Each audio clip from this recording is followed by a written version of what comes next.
decade or even more so, the amount of research that's come out in the scientific journals showing without any shadow of a doubt that there is such a thing as a mind-body connection. I mean, thinking, believing, emotions all cause really substantial chemical and physiological, biological changes all throughout the body. And I love that that's how much of a transition we've made in the last decade or two. From woo-woo stuff about the mind-body connection to hard, factual, scientific evidence.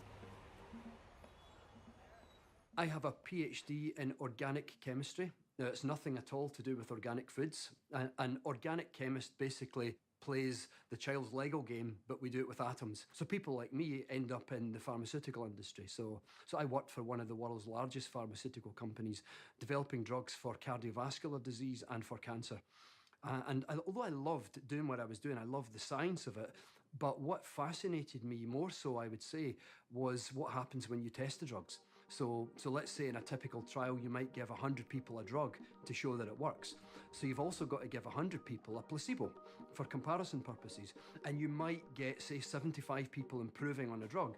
But it's not uncommon to get 40, 50, 60, 70, 74, 75, sometimes even also improving on the placebo because they think they're getting a drug. And I thought, whoa, it's amazing.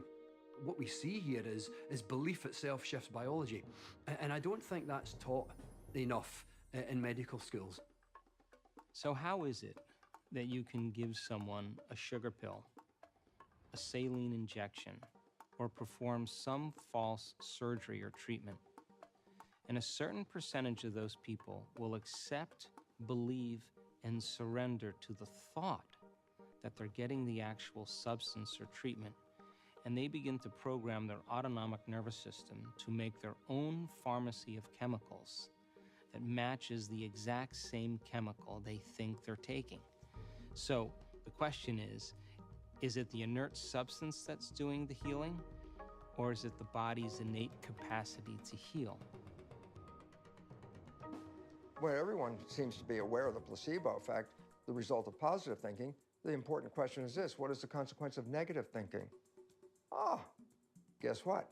It's equally powerful in influencing your life, but it works in the opposite direction. While a placebo, positive thinking, can cure you of anything, a nocebo, negative belief, can actually cause any illness and can cause death just because you believe that.